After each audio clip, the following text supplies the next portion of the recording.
Vamos abrir as nossas Bíblias no Evangelho de Marcos, capítulo 14, verso 32. Vamos ler até o verso 42. Diz assim a palavra de Deus. Então, foram a um lugar chamado Getsêmani. Ali chegados, disse Jesus a seus discípulos: assentai-vos aqui, enquanto eu vou orar. E levando consigo a Pedro, Tiago e João, começou a sentir-se tomado de pavor e de angústia. E lhes disse: a minha alma está profundamente triste até a morte. Ficai aqui e vigiai. E adiantando-se um pouco, prostrou-se em terra e orava para que, se possível, lhe fosse poupada aquela hora. E dizia: Abba, Pai, tudo te é possível. Passa de mim este cálice. Contudo, não seja o que eu quero, sim o que tu queres. Voltando, achou-os dormindo e disse a Pedro: Simão, tu dormes? Não pudeste vigiar nem uma hora? Vigiai e orai, para que não entreis em tentação. O espírito, na verdade, está pronto, mas a carne é fraca. Retirando-se de novo, orou, repetindo as mesmas palavras. Voltando, achou-os outra vez dormindo, porque os seus olhos estavam pesados e não sabiam o que lhe responder. E veio pela terceira vez e disse-lhes: ainda dormis e repousais? Basta, chegou a hora.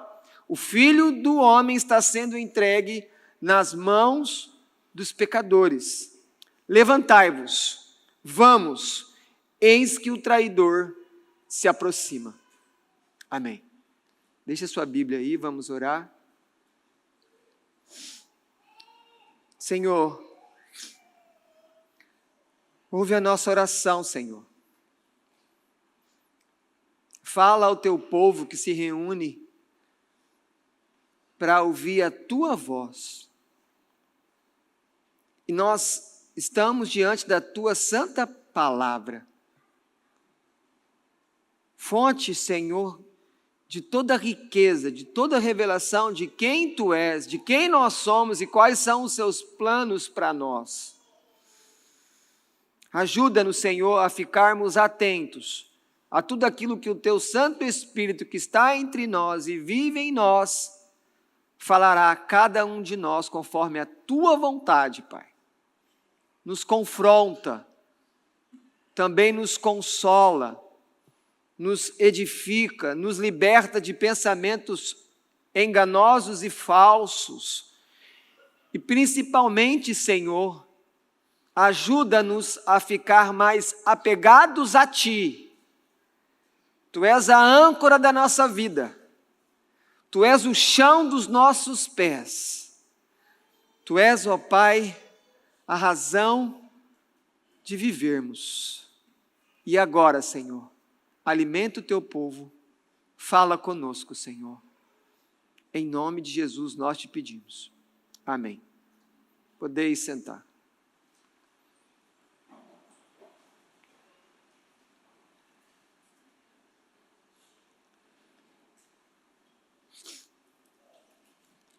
Esse capítulo 14, como nos foi pregado no domingo passado, nos trouxe que Jesus celebrou a Páscoa com seus discípulos com uma comida típica e também com lições, ensinos insuperáveis, únicos, sobre humildade, amor e sobre também a pessoa e a ação do Espírito Santo que somente o Evangelho de João nos registra. Nem Mateus, nem Marcos, nem Lucas registram os ensinos preciosos entregues por Jesus na última Páscoa que ele comeu com seus discípulos. E a instituição da ceia, ela inaugura um novo tempo, uma nova tradição para o povo de Deus. E olhando para o coração de Jesus, nessa hora, nós temos um mix, nós temos uma mistura daquela alegria que ele diz antes, que ele estava ansioso, uma expectativa para comer a ceia com seus amigos. Ele estava feliz, ele queria estar naquele momento. Mas, por outro lado, também encontramos no coração do Senhor Jesus tristeza. Tristeza porque tinha um entre os seus discípulos que era um traidor. E tristeza ainda mais profunda, porque ele se aproximava a cada momento, a cada hora, nessa noite de quinta-feira, da agonia da cruz.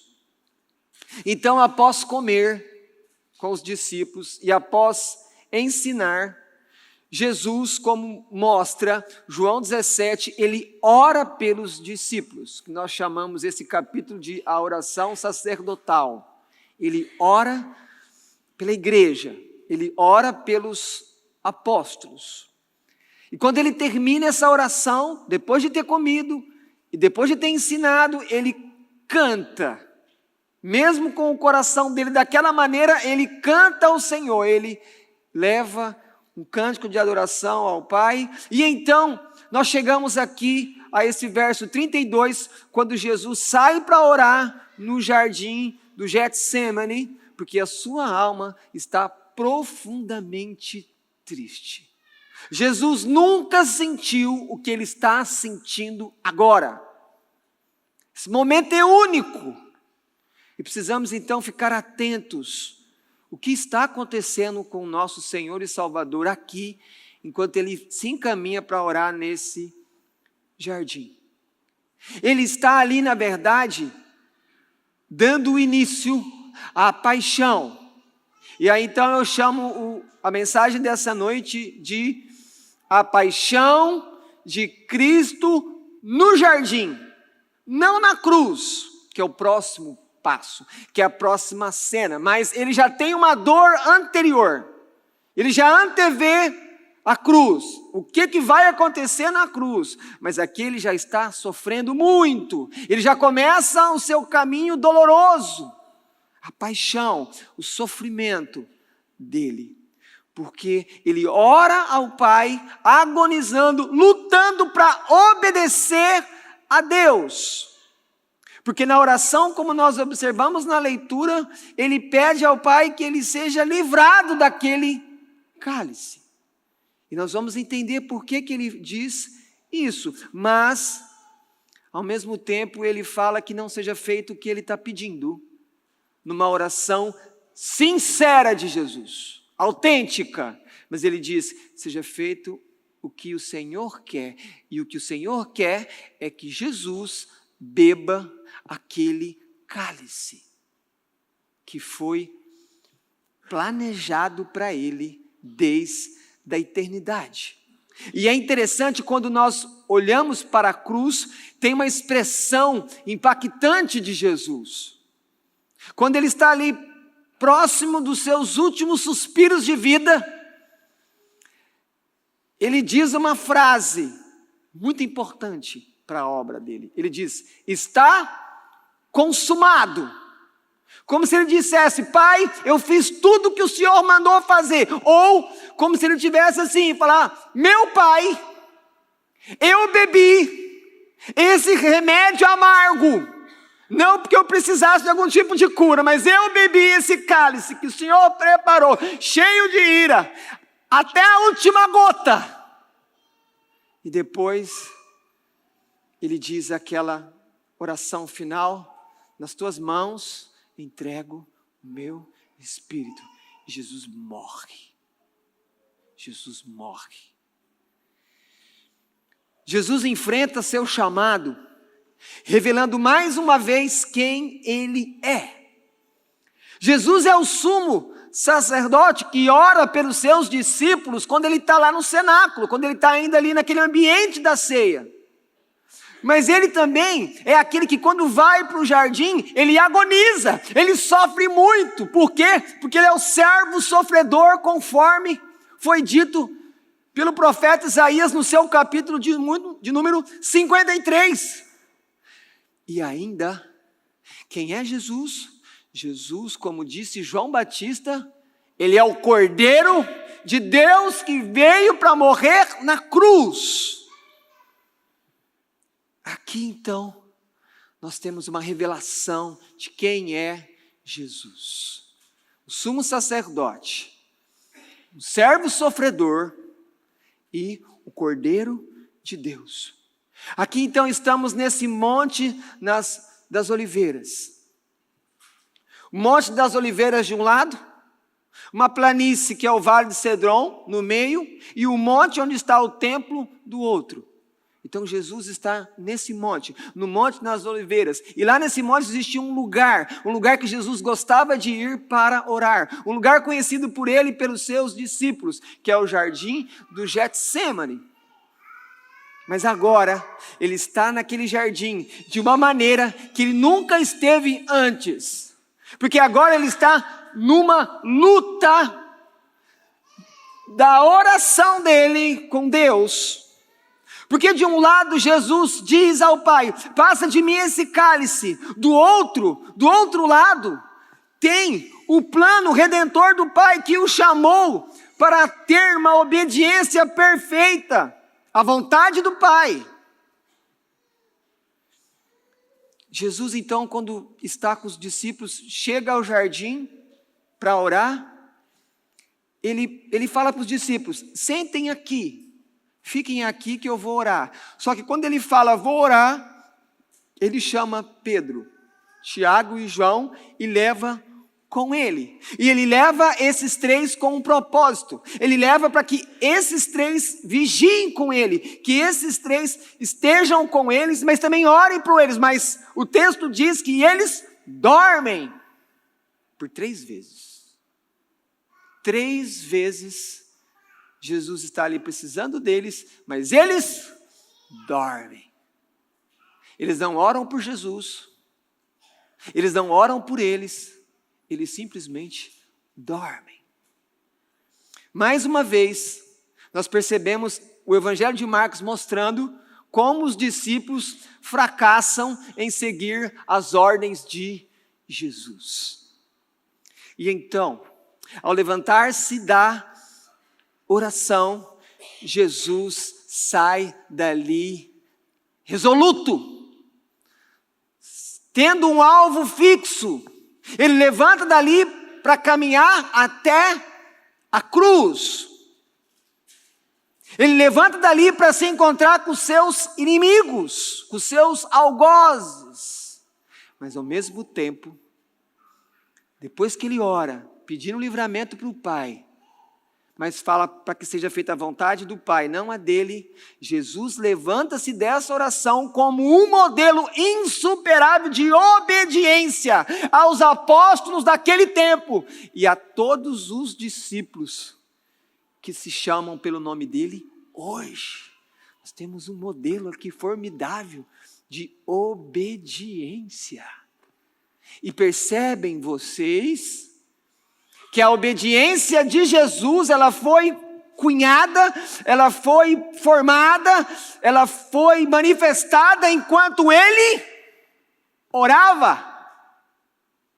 Ele orava.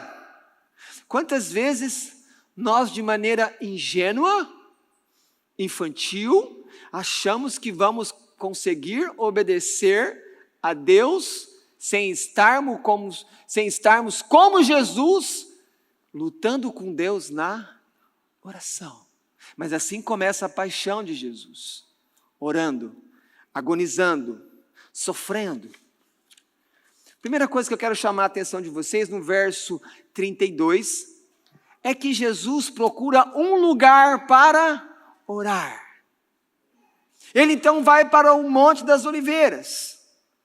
que é o lugar que revela, como já disse a vocês, o início da paixão de Cristo. Esse lugar era um lugar conhecido por ele. Tanto é que quando Judas, no final aqui do verso 42, quando vai chegar os soldados para prender Jesus, Judas chega lá. Mas como que Judas sabia? Porque Judas sabia que ali era um lugar comum de Jesus ir com os discípulos para orar. E aqui tem algo interessante para nós. Quando você estuda a vida de homens que Deus usou poderosamente, você descobre que eles têm algo em comum na oração. Geralmente, esses homens, eles têm um lugar onde eles entram e se colocam diante de Deus. Algumas pessoas encantadas e querendo conhecer mais, por exemplo, de Charles Spurgeon, os maiores pregadores que nós tivemos no século XIX, ali em Londres, que ele pregava em Londres no domingo, e o sermão dele era vendido na segunda, em Nova York. Naquela época, o pessoal já era rápido em fazer também, né? O comércio, imprimir os sermões, mas as pessoas iam visitar o lugar onde Spurgeon morava, onde ele estudava, mas aí, quando chegavam lá, descobriam o segredo de Spurgeon. Existia um lugar onde Spurgeon se ajoelhava para orar, e ele era o segredo dele. Um lugar de oração. Como que nós todos precisamos ter esse lugar especial com Deus para orar, para ficarmos ali quietos, sem ser interrompidos. Na época de Spurgeon não tinha celular, não tinha tantas coisas. Hoje, como é difícil ficar quieto para poder falar com Deus e ouvir a Deus quando estamos orando, mas nós precisamos lutar para ter esse refúgio, esse lugar, para podermos conversar com Deus abertamente. Preste atenção na oração de Jesus. Jesus não está fazendo aquela oração baixa. Jesus não está fazendo uma oração da mente dele. Ele está falando. E era para os discípulos estarem ouvindo, mas eles estão dormindo. Ele falava. Nós precisamos ter um lugar onde eu posso rasgar o coração a Deus, e chorar, e lamentar, e falar com Deus como é que está o coração, as lutas do dia. Provavelmente, esse momento de Jesus era entre 10 e 11 horas da noite. Talvez isso explique por que os discípulos tiveram tanta dificuldade de permanecerem acordados. Era tarde da noite e eles tinham acabado também de vir de uma festa, de uma boa comida. Eles tinham comido, então barriga cheia, tarde da noite, chama para orar, todo mundo dorme, né? Mas no segundo lugar eu quero chamar a atenção de que os discípulos não oram. E nós oramos. O texto diz que os discípulos não oram, nem por Jesus, no primeiro momento, e nem oram por eles. E eu pergunto para mim e para você, nós oramos? Se nós estivéssemos ali, qual seria a nossa reação? Como reagimos hoje? Nós oramos, igreja? Respondo, muito pouco. Muito pouco. E isso pode explicar a dificuldade em obedecer. E isso também pode explicar um pouco de como que o mundo às vezes consegue nos ganhar com tanta facilidade. Porque falta a oração, que Jesus aqui está nos ensinando como modelo. Naquela época da Páscoa era como se a gente pensasse no Réveillon ou na véspera de Natal. As pessoas ficam acordadas, elas comem tarde, elas ficam conversando. Páscoa era isso, aquele tempo.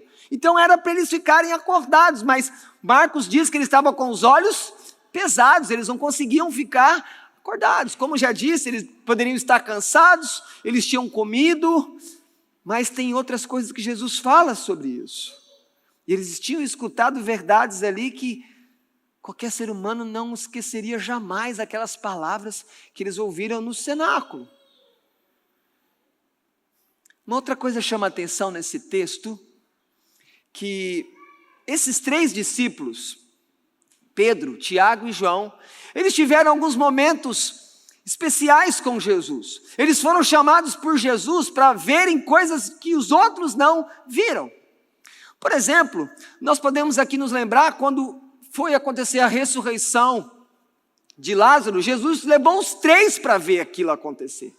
Em outro momento ainda mais diferente, quando Jesus foi transfigurado e apareceu a presença de Moisés e Elias, e eles ficaram olhando para aquilo. Quando você olha tanto para a ressurreição de Lázaro, mas também para a transfiguração do próprio Senhor Jesus, são 2 experiências que esses 3 discípulos, eles apenas observam, eles só olham. É somente agora, nessa experiência também profunda, única e diferente, que Jesus chama eles para fazer alguma coisa. Eles estão sendo chamados agora para participar disso. Tanto é que quando você olha no verso 34, diz: ficai aqui e vigiai, orem por mim, fiquem comigo. É como se Jesus estivesse dizendo assim para os discípulos: amigos, meus discípulos, esse momento é duro demais. Eu trouxe vocês 3 para ficarem comigo, porque eu estou sofrendo. O Filho de Deus está sofrendo. A alma de Jesus está profundamente apertada. Ele queria que os seus amigos estivessem ao seu lado no momento mais difícil da vida dele. Enquanto ele estava orando. Eu e você não podemos esquecer disso que está acontecendo aqui. Jesus está chamando 3 para estar com eles no momento mais difícil da sua vida. Eu e você, como cristãos que levamos o nome de Jesus sobre nós, não podemos esquecer essas palavras, porque nós não podemos ser omissos quando nós vermos alguém sofrendo, principalmente quando alguém que nos chama para participar da sua dor.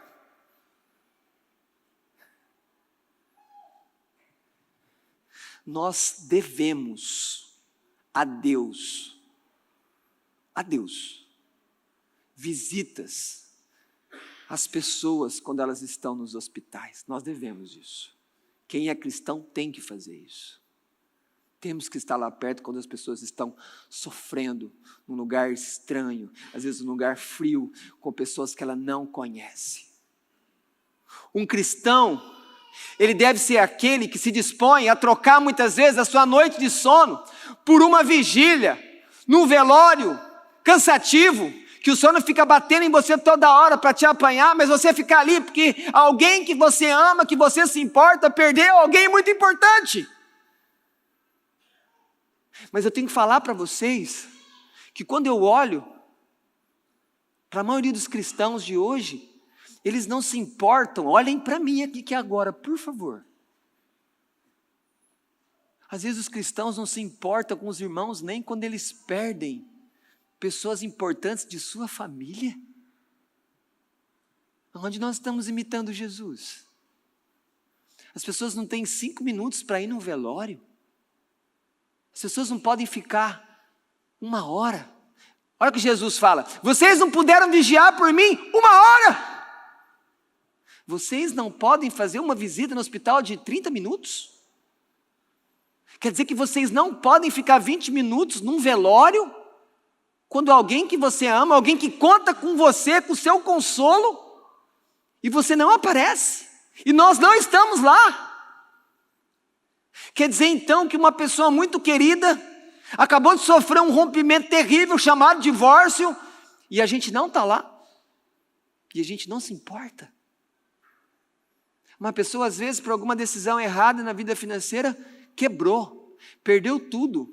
e a gente não visita, porque pode ter medo que ele pode pedir dinheiro emprestado? Que tipo de cristão somos nós? Percebem que eles falharam com Jesus e nós estamos falhando com as pessoas hoje, porque hoje nós somos os Pedros, os Tiagos e os Joões. Porque as pessoas continuam precisando de ajuda nos momentos de dores. E você sabe o que é isso, porque você também passa por isso. Você também perdeu pessoas. Você também às vezes já ficou internado. Você já teve suas crises. Como é bom receber a visita de alguém quando eu estou em crise. Como que alegra o coração, como que fortalece.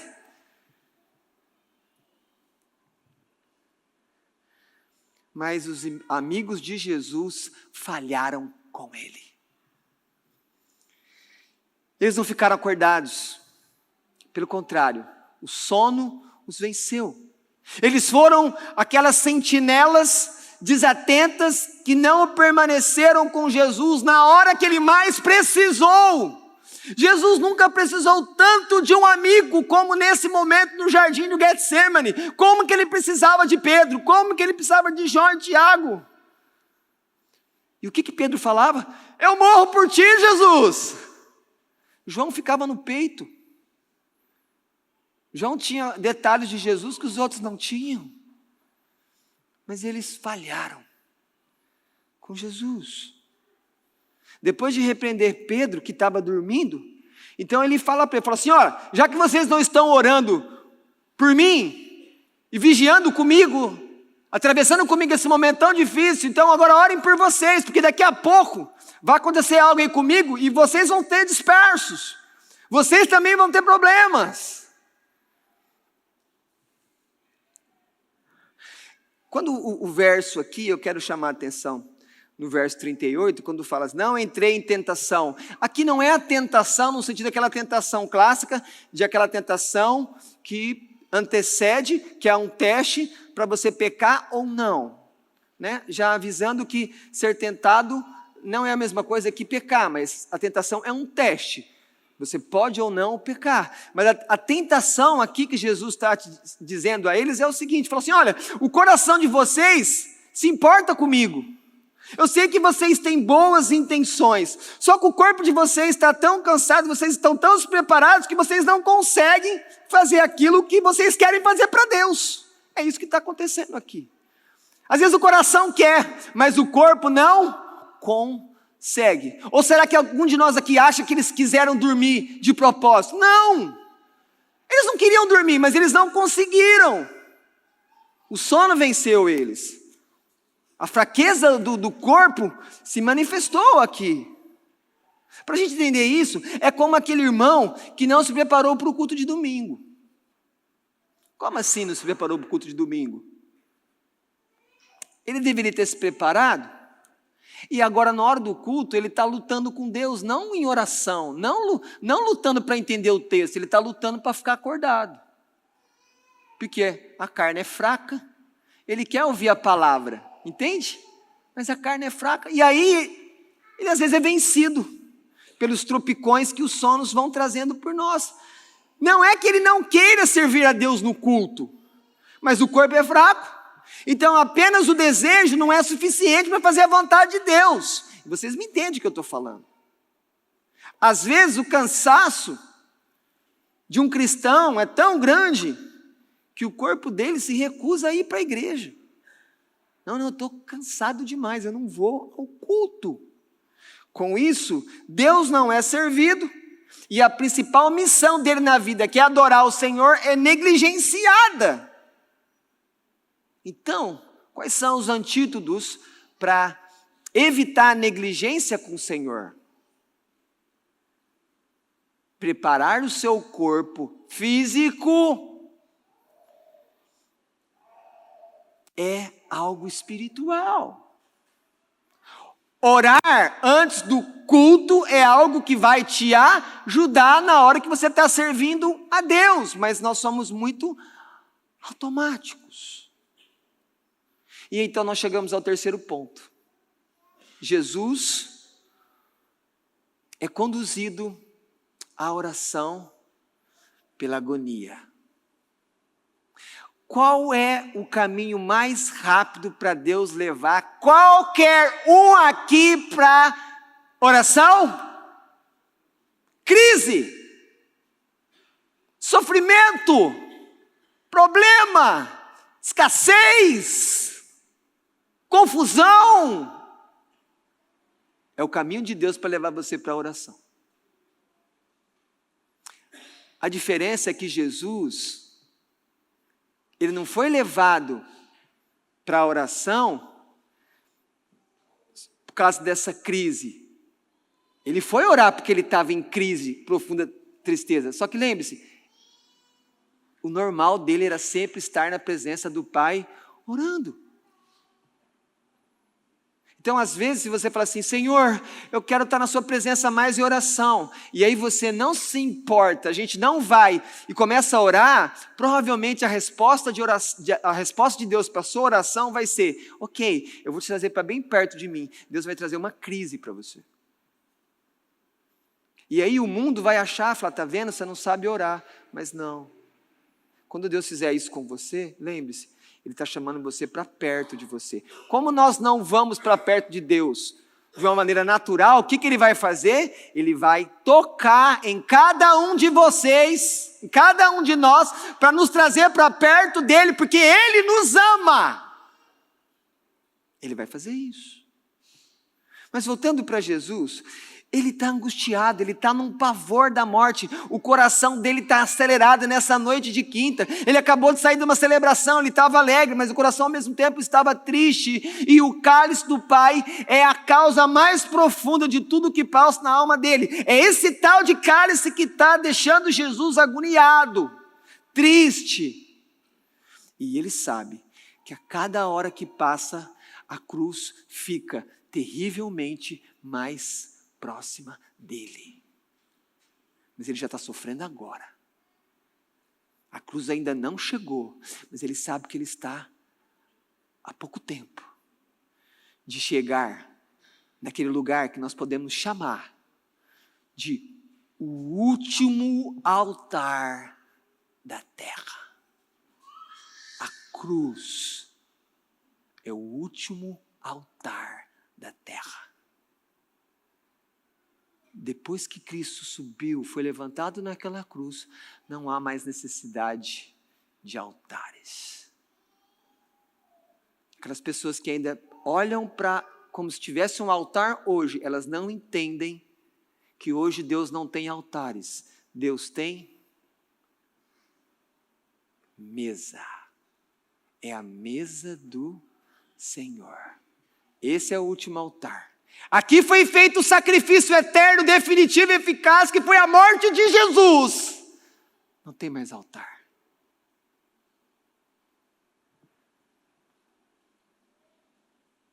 Jesus cai de joelhos. Lembre-se, Jesus orava em pé. Ele estendia as mãos, Jesus orava de olho aberto. Mas ele também podia fechar o olho. Mas aqui ele cai de joelhos.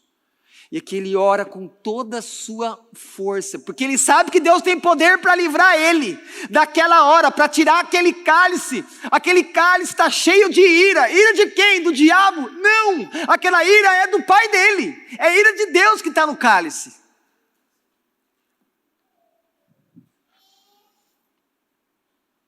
E é comovente. É comovente olhar como que um filho, indo ao Pai, pedindo para ser livrado daquele terrível momento, as palavras que Jesus usa, papai, papai. O texto diz, Abba, Pai. Jesus está falando com o Pai dele, papai. Se possível, afasta de mim esse cálice, mas não seja feita a minha vontade, mas a sua vontade. Quando Jesus fala isso, o amor de Jesus atravessa o céu das estrelas e chega lá no trono de Deus que está nos céus. A agonia conduz Jesus na oração.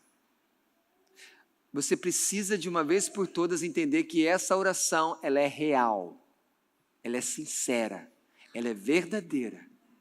Jesus está pedindo para o Pai livrá-lo do cálice. Mas de outro lado tem o Pai dizendo, não, você veio para esse cálice, a vontade do Pai não é livrar o Filho do cálice. Sabe o que isso mostra para nós aqui? Vamos então avaliar a oração de Jesus.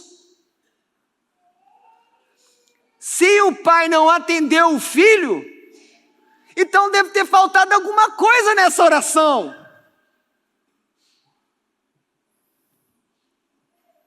Não faltou nada. Porque Jesus, na verdade, é aquele que nos ensina a orar ao Pai. Ele que nos trouxe essa expressão para chamar Deus de Pai. Os judeus não falavam assim com Deus. Eles não usavam essa expressão. Foi Ele que ensina.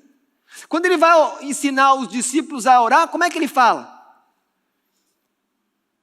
Pai nosso, que estás no céu. É Ele que traz isso, é Ele que está ensinando. Ele está trazendo a intimidade que Ele tem com o Pai lá na eternidade para a terra e dá isso para nós, a igreja. Mas então, quando eu olho para isso, não faltou nada na oração de Jesus, ela foi sincera, ela foi justa. Eu preciso entender então que Deus não é indiferente quando a sua oração não é respondida. Aprenda isso aqui com Jesus. Quando uma oração sua, por mais sincera e verdadeira, não é respondida, não quer dizer que Deus está sendo indiferente com você, não quer dizer que Deus está sem amor com você, não quer dizer que Deus não tem misericórdia com você, não é nada disso. Você só precisa lembrar do que aconteceu com Jesus.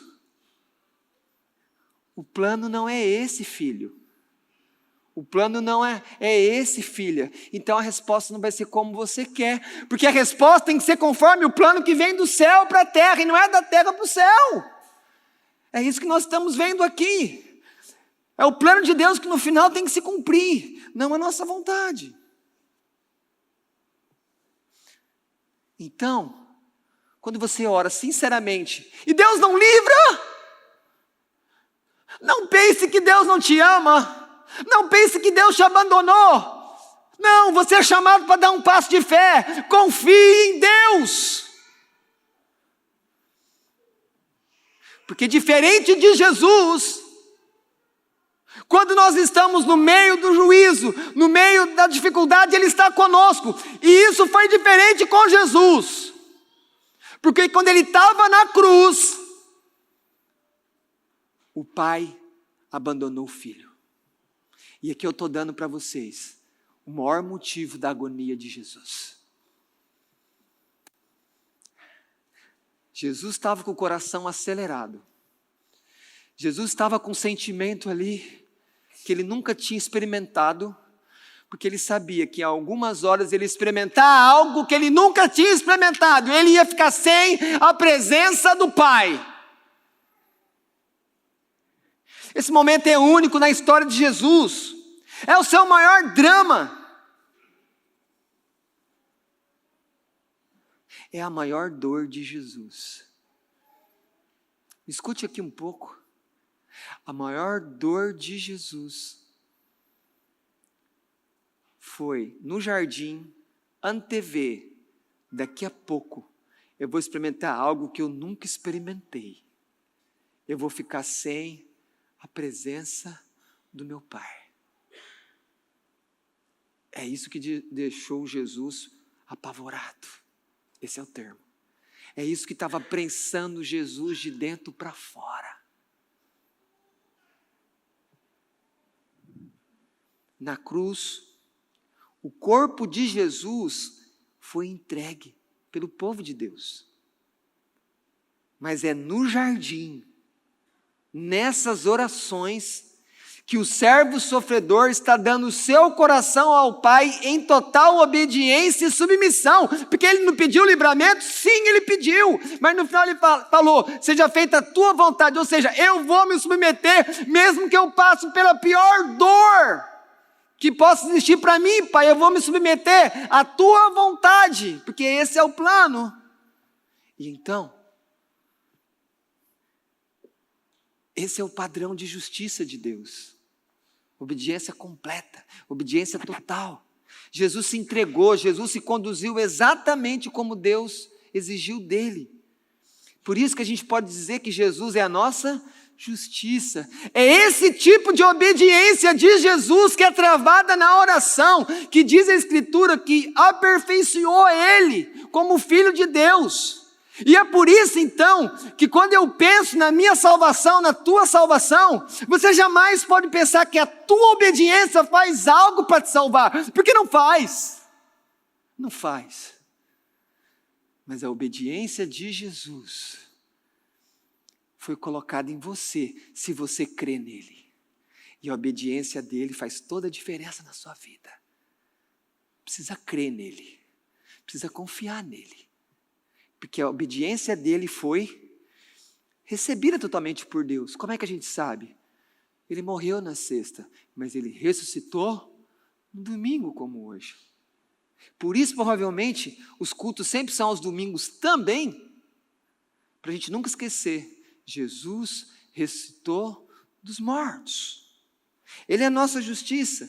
Graças a Deus por isso. Tem uma coisa que Marcos não registra, mas Lucas registra. Lucas era médico. Lucas tinha um olhar diferente dos outros evangelistas. Então ele registra algo no seu evangelho que Marcos não fala, para mostrar a gravidade do estresse emocional que Jesus estava passando. Diz Lucas no seu evangelho, capítulo 22, que Jesus, quando está no Getsêmani, ele sua sangue. Sangue começa a extravasar dos seus poros, para mostrar a agressividade das emoções de Cristo.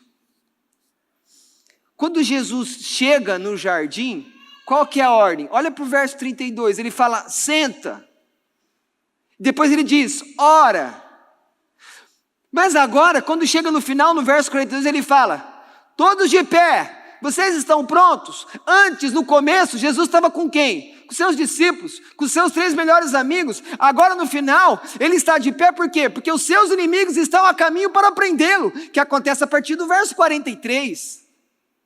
Se antes o sono deixou os discípulos lentos, agora estão todos bem acordados, porque Judas, o traidor, está chegando. Olha como que muda tudo.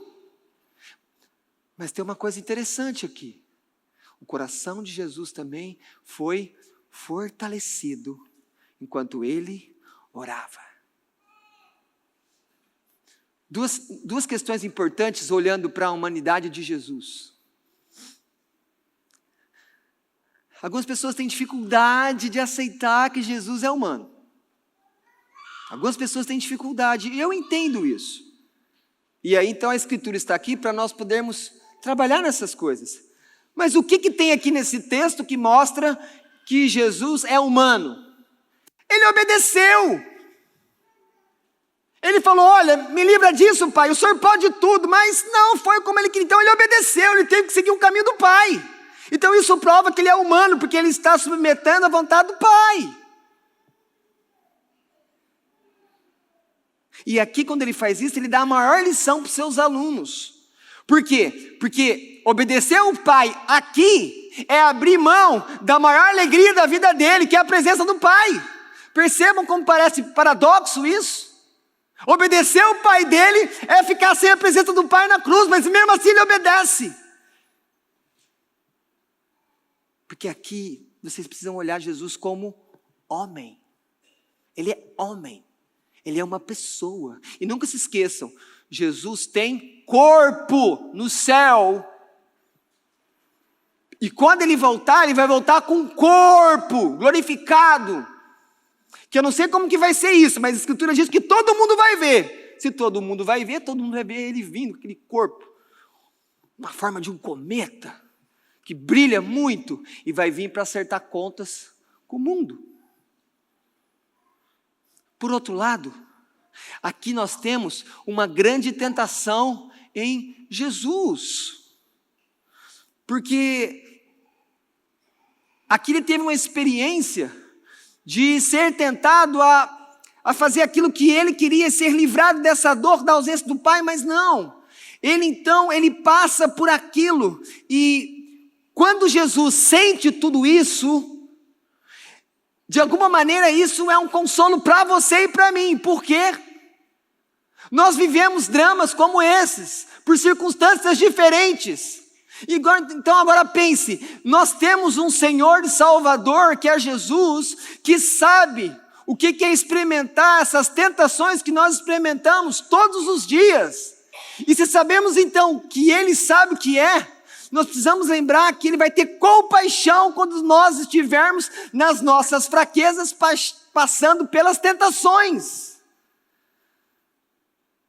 Então, de um certo ponto, além de Deus aperfeiçoar a obediência do Filho, fica para nós, que nós temos um trono de graça, que nós devemos procurar quando as coisas estão indo mal, porque Ele sabe que quer ser tentado, e Ele conhece essas fraquezas, porque Ele teve um corpo como o nosso. Ele pode livrar você da tentação, e Ele vai nos ajudar a vencer. 3 coisas finais para nós, sobre o que está acontecendo aqui com Jesus e que a gente precisa viver. Primeira coisa, olhando para a falha dos discípulos, que dormiram, que não oraram nem por Jesus e nem por eles. Primeira coisa, fique perto dos que sofrem. Fique perto. Seja perto das pessoas que estão definhando pela dor. Ore por aqueles que estão sofrendo. Leve a misericórdia de Deus às pessoas com a sua presença. Cuidado para não achar, por causa da tecnologia que Deus nos concedeu, que tudo se resolve em mensagem, em vídeo e áudio. Não, cuidado. Nada vai substituir o impacto de uma presença física, ao vivo, que pega na mão, que olha no olho, que ouve a voz, que abraça, que chora. Nós precisamos levar a nossa presença para as pessoas que estão sofrendo, a nossa presença. E às vezes a nossa presença, ela pode ser uma presença muda, sem falar nada, mas só estarmos ali, falar, estou aqui, e ficar parado. Eu me lembro que nos dias mais difíceis da minha vida, uma pessoa me mandou uma mensagem, logo cedo, quando eu ia ter um dia muito complicado. E a pessoa falou assim, eu vou ficar do seu lado, tudo que você precisar, eu vou estar do seu lado. Vocês não sabem o impacto que aquilo teve sobre o meu dia, que foi muito mais fácil.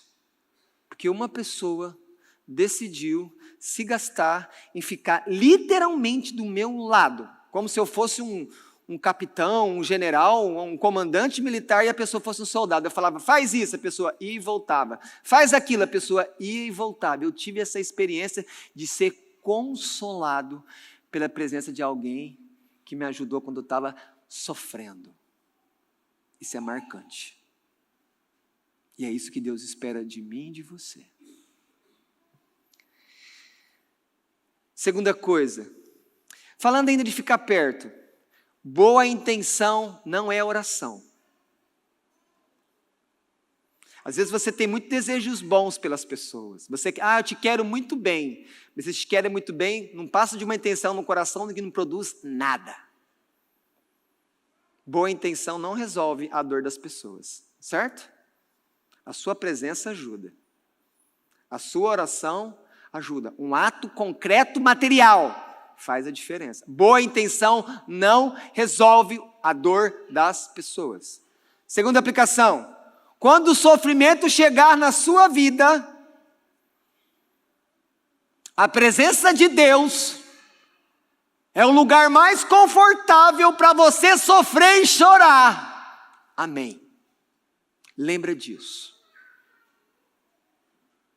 Quando o sofrimento chegar, a presença de Deus é o lugar mais confortável para você sofrer e chorar. Lembre-se, Deus é Pai. Você precisa desenvolver uma intimidade com Deus. Porque ter intimidade com alguém quer dizer confiar. Muitos de vocês, infelizmente, têm uma visão ainda de um Deus muito só juiz.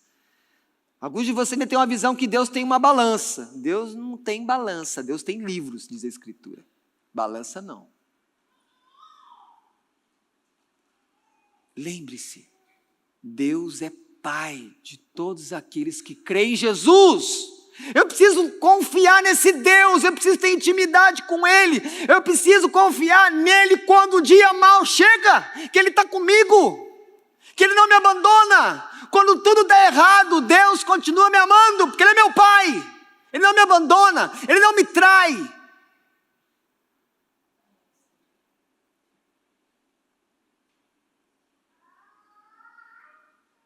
Muitas vezes você vai procurar pessoas para desabafar, para reclamar, para chorar. Faça isso, mas nunca ache que esse é o melhor lugar quando você está sofrendo. O melhor lugar é a presença de Deus. Ele te abraça de uma maneira única. Quando estamos sofrendo, precisamos entender então que essas crises nos arrastam para a oração, porque na oração, mesmo sofrendo, nós vamos travar lutas com Deus. Deus me livra disso, Deus não deixa isso acontecer, isso é luta. Orar é lutar com Deus. Vocês nunca leram a história de Jacó? Ele lutou com Deus. Ele também estava cansado do coração enganoso dele, mas ele lutou. Nós precisamos aprender que orar é lutar com Deus, mas no final falar igual Jesus: Pai, faz a tua vontade, mas eu sei que o Senhor pode tudo, eu sei que o Senhor se importa comigo, eu sei que o Senhor está vendo o que está acontecendo comigo, mas Pai, está difícil, está dolorido, me livra disso, tu pode todas as coisas. Ficar na presença de Deus no dia de sofrimento é sair fortalecido, porque Jesus saiu fortalecido. Preste atenção como que Jesus chegou aqui, chegou agoniado, chegou profundamente triste. Ele levanta, os inimigos estão vindo, vão me prender. Ele cura o soldado que tem a orelha decepada por Pedro. Mudou, porque ele foi fortalecido pelo Espírito na oração. Quando você está em crise, aonde você agoniza? Aonde você agoniza? Aonde você é pressionado? Getsemane quer dizer prensa do azeite. O próprio nome onde Jesus está diz o que está acontecendo com ele. Ele estava sendo pressionado pela vontade de Deus. A vontade de Deus às vezes vai te pressionar. Mas assim como da prensa das azeitonas sai um puro azeite, Deus vai tirar a obediência de você quando você ficar na prensa dele.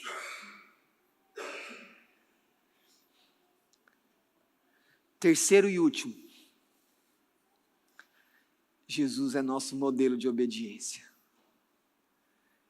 E o que está acontecendo aqui nesse jardim é algo que eu tenho que voltar depois, eu tenho que ler esses textos, eu tenho que entender como é que Deus está aperfeiçoando o seu Filho, que é santo, que nunca pecou, mas que é humano como eu e você, e tornando ele um modelo de obediência. Então lembre-se, Deus vai aperfeiçoar você no caminho da obediência, mas enquanto a gente faz o quê? Manda mensagem no WhatsApp? Nós vamos ser aperfeiçoados na obediência enquanto praticamos esporte. Nós vamos ser aperfeiçoados na obediência enquanto descansamos, enquanto comemos coisas maravilhosas que Deus criou. Não, não e não. Nós vamos ser aperfeiçoados quando estivermos orando, porque o Espírito vai agir para nos convencer. Não seja aquilo que você quer, mas aquilo que Deus quer. Mas como a gente nem vai para a oração, para lutar, para obedecer a Deus, a gente abre mão do quê? A gente abre mão do poder do Espírito Santo, que nos santifica, o Espírito que nos guia, o Espírito que convence do pecado, o Espírito que habita em nós, o Espírito que fala para nossa alma lá dentro: você é filho de Deus, você é filha de Deus, é o Espírito que faz tudo isso. Mas quando a gente não ora, a gente abre mão da influência santa e poderosa do Espírito. É isso, muito simples. Ao permanecer na presença de Deus em oração, o seu coração é confrontado. Oração é lugar de confronto, para no final fazer a vontade de Deus, não a sua, não a sua, a vontade de Deus, não a sua. Mas, como às vezes nós nem queremos pensar na vontade de Deus em algumas áreas da nossa vida, nós nem vamos para o canto da oração, não, nós ficamos sem orar.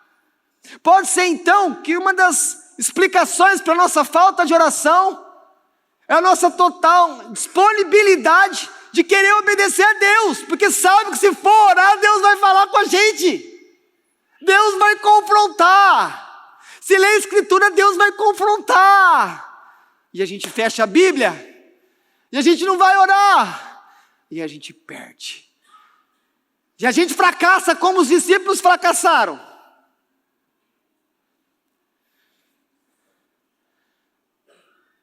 A maior agonia de Jesus no jardim foi a absoluta certeza que em poucas horas ele estaria sem a presença do Pai dele na cruz, porque ali ele não ia ter aquela presença deleitosa de Deus que ele sempre experimentou desde a eternidade. Ali na cruz, Jesus experimentou o cálice da ira de Deus, por causa de você, por causa de mim, por causa dos nossos pecados, por causa dos pecados da igreja. Nós causamos isso em Jesus. E eu não estou falando isso para emocionar você, não. Eu estou te dando uma verdade teológica. Jesus sofreu para ficar longe do Pai dele na cruz, e começou a sofrer no jardim do Getsemane, para ter esperança para mim e para você. Porque se nós fôssemos para esse altar, morreríamos, mas depois ia para o inferno. Mas quando ele morre, ele é o Cordeiro de Deus, ele tira os pecados. Como isso não pode falar comigo e com você nessa noite? Que se você tem paz, se você tem perdão, se você tem a presença de Deus, se você tem livramento, é porque Jesus passou tudo isso aqui no Getsemane, depois vai lá na cruz, e ele vai falar o quê? Deus meu, por que me desamparaste? Deus não podia amparar Jesus. E aqui tem uma grande diferença: Deus não podia amparar Jesus na cruz, mas Deus pode amparar você.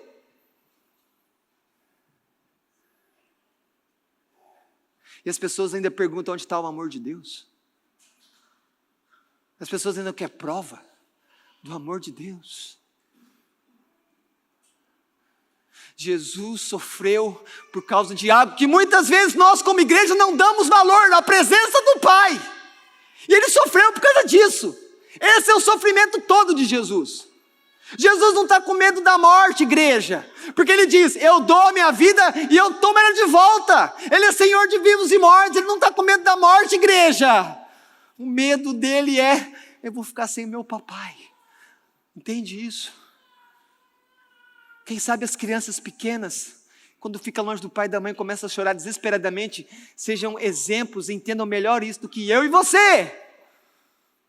Porque eles ficam desesperados quando ficam longe do pai e da mãe. E eles começam a berrar. É mais ou menos, é uma ilustração para você entender. Jesus sofreu, irmãos, tudo isso, ele agonizou, para que todo aquele que creia nele não seja condenado, não vá para o inferno, mas tenha tudo perdoado e receba gratuitamente a vida eterna.